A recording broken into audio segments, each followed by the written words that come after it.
आम जहाँ नहीं आम देश गर्व करुचे आम कहीं गर्व करूँ आज 12 वर्षर पुओ हम गोरा मान सहित लड़ाई कर डंगा छाड़ी नदे जो थे से विश्व शहीद बोलिक घोषणा आठू बड़ कथा कौन अच्छी। नमस्कार साथियों, और जैसा कि आप सब मेरे इससे पहले जो वीडियो देख रहे थे वो बाजी रावत की संघर्ष की कहानी, बाजी रावत की जीवनी, बाजी रावत आखिर कौन थे उनके बारे में मैं आपसे आप लोगों को अवगत कराने का प्रयास कर रहा था। और इसी दरमियान बड़ी मशक्क़त के साथ बहुत ही खोजबीन करते हुए मैं ढूंढते ढूंढते उनके परिवार वालों से मिलने, उनके परिवार वालों के घर जो अभी हैं उनके समक्ष आया हूँ, उनके साथ मैं मिल रहा हूँ। और इस बातचीत को मैं चाहता हूँ कि आप लोग भी सुने, आप लोग भी समझें कि उनके परिवार वाले अभी कैसे हैं, वे क्या करते हैं और उनकी क्या क्या सरकार से सुविधाएं मिली हैं। इन बारे में इन सब की बारे में मैं इनसे कुछ चर्चाएं करना चाहूँगा। हालांकि बहुत बड़ी समस्या बीच में आने वाली है, क्योंकि मैं उड़िया नहीं समझने वाला और ये हिंदी नहीं समझने वाले। ये उड़िया में बोलेंगे, मैं टिके टिके बुझो छी थोड़ा थोड़ा समझने का प्रयास करूंगा और मैं आप लोगों के समक्ष मैं उसे ट्रांसलेट करके बताऊंगा, तो वीडियो में बने रहिएगा। तो धन्यवाद आपका। आपका नाम? कोलोमणि रावत। कोलोमणि रावत, आप बाजी रावत के कौन हो गए? पुत्रा। बाजी रावत के ये बाजी रावत के भतीजे हैं, मतलब बाजी रावत इनके चाचा काका लगते थे। बाजी रावत आपके काका लगते थे। और मासी आप बहू, पुत्रा बहू। हाँ, आपकी पत्नी हो गई। बहुत अच्छा। तो ये बाजी रावत के जो बाजी रावत लोग कितने भाई थे? बाजी रावत 3 भाई। 3 भाई थे। उनके बारे में कुछ बताइए हमारे दर्शक। हाँ, तांकर छोटो भाई बसंत से मरी जाते, छोट दिन मरी जाते, सी बसंत रोग मरी जाते। बाकी 2 भाई थे। मो बापा बड़, बाजी रावत होचंदी मझिया। अच्छा, ये कह रहे हैं कि बाजी रावत 3 भाई थे, पर उनमें से एक जो सबसे छोटे भाई थे वो बचपन में ही मर गए थे, तो बचे 2। और 2 में से बाजी रावत जो 12 साल की उम्र में शहीद हो गए, फिर बचे 1 जो इनके पिता, 1 बचे जो आपके बाबा। मो बापा। हाँ हाँ, 1 बचे। तांकर नाम? हाँ, ये बापा एकुटिया थिले ये तो से तो बसंत मरीगले, ये तो मले गुड़ी। बापा एकुटिया थिले, बापा मले 1996 1996 मसीह गले अगस्ट मास 1996 अगस्ट 8 तारिख बापा गले। अच्छा, तो मौसा मैं आपको बता दूं कि बाजी रावत का जो बलिदान है ना, उसे पूरा भारत सलाम करता है, पूरा भारत उससे सीखता है। हम भी उनको सलाम करते हैं। पहले मैं उनके बारे में नहीं जानता था, लेकिन उड़ीसा में आने के बाद मैं उनके बारे में जाना, तब आज नीलकंठपुर जो गांव था वहां आया। तो एक चीज़ मैं आपसे पूछना, मैं अभी नीलकंठपुर में था, पर मैं वहाँ तो उनकी स्मृति पीठ जो है वहाँ तो मैं उनसे उनकी प्रतिमा से मिला, पर मैं चाहता था कि उनके परिवार वालों से मिलूं, पर वहाँ पर पता करने पर पता चला कि वे लोग उस गांव में नहीं रहते हैं, नीलकंठपुर में नहीं रहते। नहीं, ये हो नया नीलकंठ नुआ गाँव। तो ये है नया नीलकंठपुर, वहाँ से थोड़ी 4-5 किलोमीटर की दूरी। हाँ, 4-5 किलोमीटर की दूरी पर मैं बड़ी मशक्कत से खोजते खोजते पूछते पूछते लोगों से मैं यहाँ आया। एक तो मैं नन उड़िया आदमी, उड़िया बोलने वालों के बीच में कैसे समझूँ गाँव, वो दिक्कत होती है, पर मैं पहुंच गया फाइनली और इनसे मिल रहा हूँ। तो आप नीलकंठपुर से नया नीलकंठपुर क्यों आ गए? सेटा एटा नुआ गाँ। हाँ, सेटा हूँ आमर जन्मस्थान। हाँ, एठिक जो आम पलैलु गाँ सारा समस्ते नदी बढ़ी सब जो उपद्र पाला असुविधा सुविधा यही सब असुविधा भाव में आसलु कौन। अच्छा, तेणु यह गाँ ना नुआ। अच्छा, ये कह रहे हैं कि वहाँ नदी था, कि आर पार जाने में दिक्कत होती थी, तो इस गांव में जो यहाँ पर इन लोगों की पुरखों की जमीन हुआ करती थी, तो यहाँ पर कुछ सुविधाएं ज़्यादा थी, इसलिए ये लोग वहाँ से यहाँ पर आ गए, सुविधा ज़्यादा। अच्छा, अच्छा, बहुत अच्छा। तो अभी आप लोग सभी लोग इसी गांव में रहते हैं, आपके परिवार के? आम परिवार सब बैठे। अच्छा, तो आप हमें ये बता दीजिए मौसा कि बाजी रावत जो उनकी शहादत है उनको आप कैसे देखते हैं, मतलब उनकी शहादत को सोच करके याद करके आपको कैसा लगता है? क्या बोलो? बाजी रावत की शहादत को? हाँ, बहुत बहुत गर्व है हमारा। गर्व? हाँ हाँ, आम जहाँ नहीं आम देश गर्व करुचे आम कहीं गर्व करूँ आज 12 वर्षर पुओ हम ଗୋରା ମାନଙ୍କ ସହିତ ଲଢ଼େଇ କରି ଡଙ୍ଗା ଛାଡ଼ି ନଦେଇ ଯେଉଁଥିରେ କି ସେ ବିଶ୍ୱରେ ଶହୀଦ ବୋଲି ଘୋଷଣା, ଆଉ ଆଠୁ ବଡ଼ କଥା ଆଉ କ'ଣ ଅଛି। ଆମେ ନିଜକୁ ଗର୍ବ ମନେ କରୁଛୁ। हाँ, अंकल कह रहे हैं कि बाजी रावत को याद करके हमें गर्व की अनुभूति होती है। जब पूरा देश बाजी रावत पर गर्व करता है तो फिर हम क्यों नहीं करेंगे। हमें तो एक अंदर से ताकत मिलती है ना। हाँ मतलब लगता है कि हम भी कुछ कर सकते हैं। हाँ, हम हाँ, बाजी रावत के फैमिली से हैं। तो ଆମେ ତାଙ୍କ ଆମରି ବଂଶ ଆଉ ଆମରି ବାପା ହରିକା ତମରେ କହିଲି ବାପା ହରିକା ସେ ହେଉଛନ୍ତି ତିନି ଭାଇ। ସବା ସାନ ତ ବସନ୍ତରେ ମରିଥିଲେ। ଆଉ ଇଏ ମୋ ବାପା ଆଉ ବାଜିରାଉତ ସେଦିନ ବାଜିରାଉତର ଆମର ଡଙ୍ଗା ପାଳି ଘାଟ ପାଳି ଥିଲା ଆମର ସେଦିନ। ଆଉ ଯଦି ପାଳିଥିଲା ସେଟା ତ ଖାଲି ଆମ ପାଳି ହୋଟଟା ଆମ ଦେଶ ହୋଲ ଗାଁ କେ ନୌକା ଗାଁ ଯାକର ସମସ୍ତଙ୍କର, କିନ୍ତୁ ସେଦିନ ଆମ ପାଳି ହଁ ଆମ ପାଳିରେ ଏଇ ଘଟଣା ଘଟିଲା। ଆଉ ସେମାନେ ଫେରି ଯାଉଥିଲେ, ଆଉ ଆସିକିରି ଜବରଦସ୍ତକିରି ୟାଙ୍କୁ ଏଠି ମାରିକିରି ଡଙ୍ଗା ନେଇ ପଳେଇଗଲେ। ଏଠିକା ଲୋକଙ୍କ ହାତ କଟିଗଲା, କାହାର ଗୋଡ଼ କଟିଗଲା, ଏଠି ଛାତିରେ ଗୁଳି ହେଲା, ସେଠି 4 ଜଣ ମଲେ, 2 ଲୋକ କଟକରେ ମଲେ, ଆଉ 50-60 ଲୋକ ଖଣ୍ଡିଆ ହେଲେ, କାହା हाथ गले आंगुठी एठी बाजिगला ये सब घटना हो। और इन सब के बीच अब ये जानने की अति आवश्यक ये जानना अति आवश्यक हो जाता है कि अभी इन लोग जीविकोपार्जन के लिए इनके परिवार किस पर निर्भर हैं, क्या करते हैं। तो मौसा ये बताइए कि अभी आप करते क्या हैं। हम हाँ किछ नहीं कुछ नहीं काम ना कौन सी आमको सरकारी साहाय्य भी आमको किसी आमको मिला नहीं आम दुखरे आम बंचिक रहीचु आगो। हाँ तो नहीं नाती ना आपके नाती नहीं बाजी रावत के नाती बाजीरावत के नाती ये अभी बाजी रावत के पोते हमारे पास आए हैं और ये मौसा थे इनके बेटा। ये थोड़ा उड़िया ज़्यादा समझते हैं, हिंदी कम समझते हैं, इसीलिए अभी ये भैया हमारे पास आए हैं और ये कह रहे हैं कि मैं आपसे कुछ आपको बता सकता हूँ हिंदी में। बहुत बहुत धन्यवाद भैया आपको। हिंदी समझ पा रहे हैं आप? हाँ हिंदी समझ में आता है। अच्छा बहुत अच्छा। तो अभी थोड़ा जोर से बोलने का हाँ, मेरा कान थोड़ा आपका नाम? बसंत राउत। बाजी राउत मेरा दादा का छोटा भाई है। अच्छा। और मैं उनका मतलब रिश्ता हमारा मतलब मेरा दादाजी का भाई होने के नाते वो भी मेरा छोटा दादा है। बिल्कुल बिल्कुल बिल्कुल। तो बाजी रावत की कहानी पर पूरा देश गर्व करता है, हर कोई फक्र महसूस करता है। आपको कैसा लगता है बाजी रावत की शहादत को याद करके? देखिए बाजी राउत तो पूरा हमारा देश में नहीं बल्कि पूरा विश्व में ऑल वर्ल्ड में सबसे छोटा शहीद है। और दूसरी बात यह है कि हमें उनका शहीद होने का तो हमें बहुत गर्व महसूस हो रहा है कि हमारे परिवार में उन्होंने फायदे हुए थे, यस इसलिए हमें भी बहुत गर्व है जी। और दूसरी बात यह है कि आजकल ज़माना में जो कुछ हो रहा है ये भी देख के बहुत सारे दुख लगता है।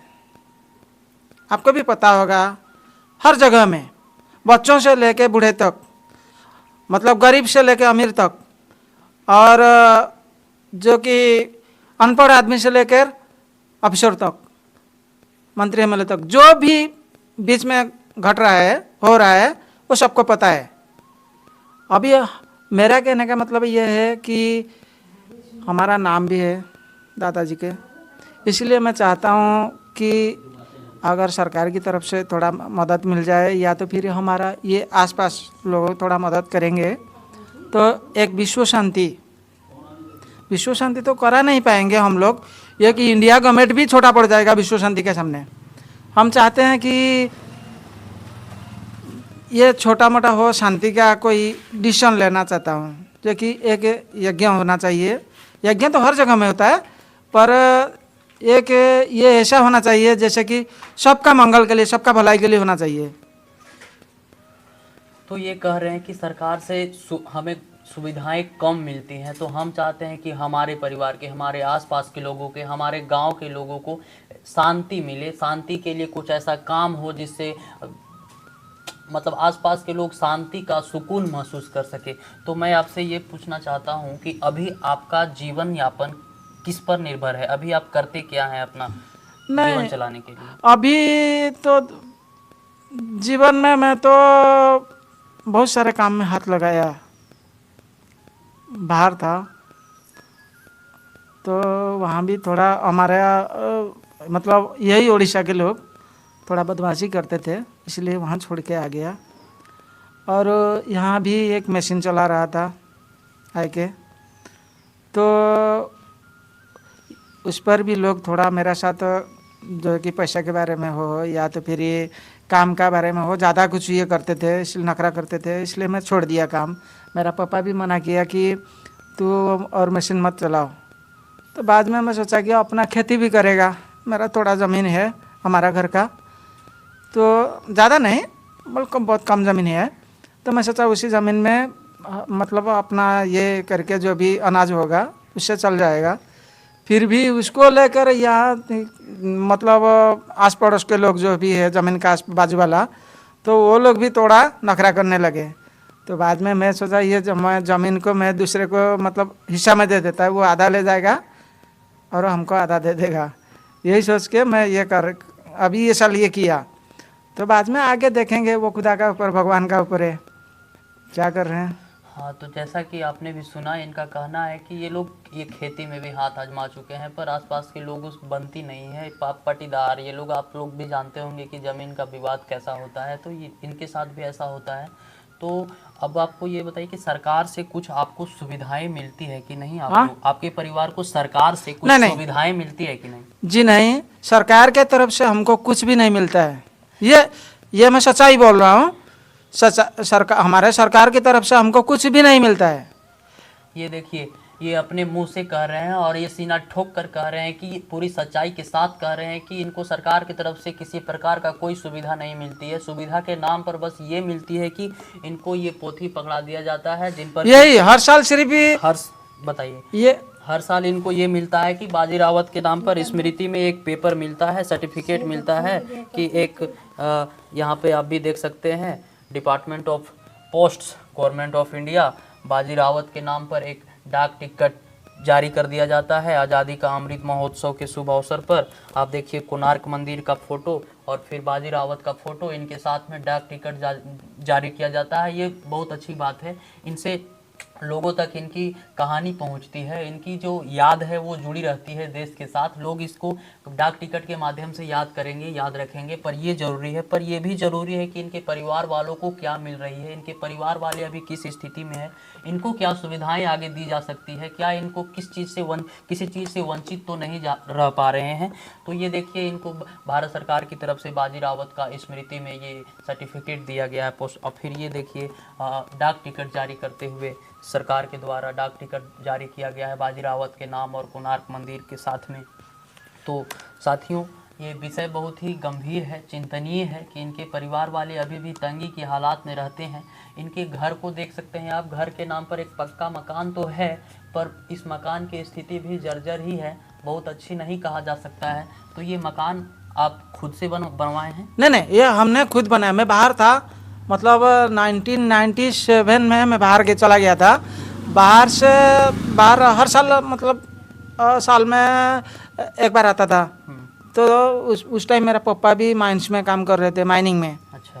तो उनका पैसा, मेरा पैसा और हमारा थोड़ा मिल के हमने घर बांध लिया, क्योंकि उस टाइम मैं भी एक गरीब आदमी था। आज इस घर में रहता हूँ, इसीलिए मैं अमीर नहीं, मतलब अपने आप को बहुत बड़ा इंसान नहीं सोचता है, क्योंकि मैं पहले का दुख देखा है।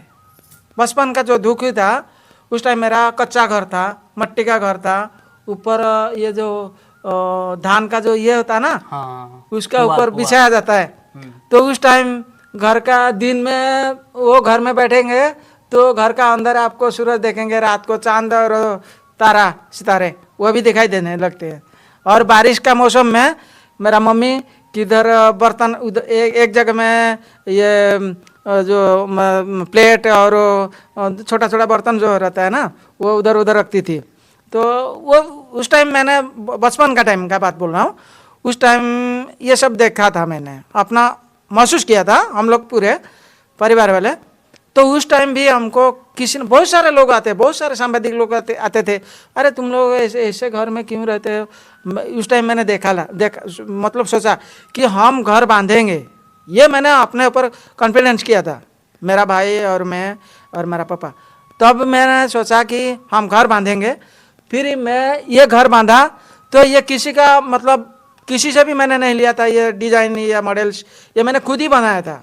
लोगों ने पहले ये मॉडलिंग मैंने बनाया था, कसम से बोल रहा हूँ, जो भगवान का आज दिन है, ये दुर्गा माता का, झूठ नहीं बोलता है। तो मैंने ये डिज़ाइन खुद ही निकाला था। और जब घर बांधा तो बहुत सारे मुसीबत का सामना किया था मैंने। कैसे ना, देखो मिस्त्री के साथ आजकल 5-6 आदमी लेकर आते हैं मिस्त्री के साथ काम करने के लिए।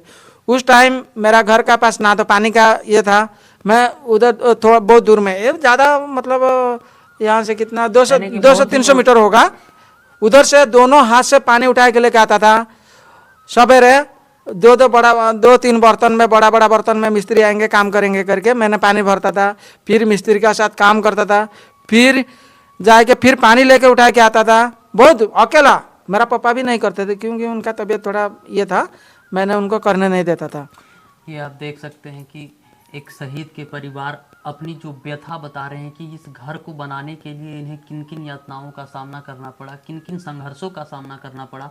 भले ही अभी ये पक्के मकान में रह रहे हो, जो कि ये खुद से बनाए हुए हैं, इनको बनाने में जो इन्होंने संघर्ष किया, जो इन्होंने यातनाएं, जो इन्होंने पीड़ा झेली, उनको बयां करा। इनकी आंखों में आंसू देख सकते हैं आप अपनी पुरानी बातों को याद करके कि जब वो मिट्टी के मकान में रहते थे तो लोग कहते थे कि तुम लोग किस घर में रहते हो, कैसे रहते हो। तो इन्होंने ठाना था कि मैं जब बनाऊंगा एक अपना घर बनाऊंगा। बहुत ही अच्छा लगा इनसे मिल करके, बहुत ही एनर्जेटिक है। एक चीज़ और मैं पूछना चाहता हूँ कि आप कितने तक पढ़े हैं, कितने क्लास तक? जी मैं 10 तक गया हूँ। ये बताइए, ये 10वां क्लास पढ़ने के बाद छोड़ दिए, क्यों छोड़ दिए थे पढ़ाई? हाँ, पढ़ाई फिर 10वां के बाद छोड़ क्यों दिए? पढ़ाई छोड़ा बोला तो उस टाइम थोड़ा प्रॉब्लम था घर में, घर की प्रॉब्लम था। तो बाद में मैं गोवा चला गया, सच्चा ही बोल रहा हूँ। मैं सोचा वहाँ जाके काम करूँगा तो पैसा कमाएगा, पहले हमारा घर होगा, अच्छा सा एक घर बांधेगा हम लोग। हाँ। बाद में पुराना घर को देखकर तो मेरा ये था, क्योंकि मेरा दादाजी वो घर बांधे थे। अच्छा। ये इस जगह पर हमारा मतलब आने का बाद पुराना गांव से जो नदी का किनारे में जो घर था, तो वहाँ वो घर चला गया, नदी में बहा गया। नदी में चला जाने के बाद जब हमारा और उधर ज़्यादा ज़मीन नहीं था नदी का किनारे में, तो हम लोग उधर से फिर हम नहीं आए, हमारा दादा और मैं तो उस टाइम पैदा नहीं, मेरा पापा भी छोटे थे, सच्चाई बोल रहा हूँ, मेरा पापा बहुत छोटे थे उस टाइम। वो लोग यहाँ आ गए, आने के बाद इधर ही घर बांधा था, पुराना घर था मिट्टी का, सब लोगों का था मिट्टी का घर, अभी अभी सब घर बांधा है। तो फिर इधर आके घर वो लोग बांध दिया था, तो उसी घर में रहता था। तो बाद में फिर हम लोग बहुत सारे दुख कष्ट को ये किया। बाद में किसी ने भी सभी लोग आते थे, मतलब हमारा घर में बहुत सारे बड़े बड़े ऑफिसर लोग आते थे, बड़े बड़े सांबादिक भी आते थे, और बाहर जगह से जो भी मतलब कोई कटक से आता, भुवनेश्वर से आते थे, इधर संबलपुर और ढेंकानाल उधर से भी लोग आते थे। तो बाद में हमको ऐसे कुछ ही मदद भी नहीं मिला है सरकार की तरफ से, ये सच्चाई बोल रहा हूँ। देखिए, ये बहुत बड़ी बात कर रहे हैं कि ऑफिसर आते थे, बड़े बड़े पत्रकार आते थे, बड़े बड़े अधिकारी आते थे, बड़े बड़े सरकार के लोग आते थे, पर इनसे मिल करके बस इनका नाता मिलने का रहता था, पर अभी तक पर इनको सुविधाएं नहीं मिल पाती थी, किसी प्रकार का कोई लाभ नहीं मिला था। और यहाँ तक कि अभी कहते हो आपको प्रधानमंत्री आवास योजना का भी लाभ नहीं मिला था, ये घर आपने खुद से बनाया था। नहीं, उस टाइम जब पहले लोग नहीं, पहले जब इंदिरा आवास मिलता था तो गांव में लोगों को मिलता था, तो यहाँ का लोग थोड़ा अलग किस्म का होते थे, तो वो लोग पहले अपना जो ये इंदिरा आवास का योजना का फायदा ले लेते थे, उस टाइम हमको भी नहीं दिया था। अब वीडियो लंबी हो चुकी है, तो मैं चाहता हूँ कि इस वीडियो को यहीं पर समाप्त करते हैं, और फिर धन्यवाद आपको हमारे साथ बातचीत करने के लिए, बहुत बहुत धन्यवाद। Thank you very much.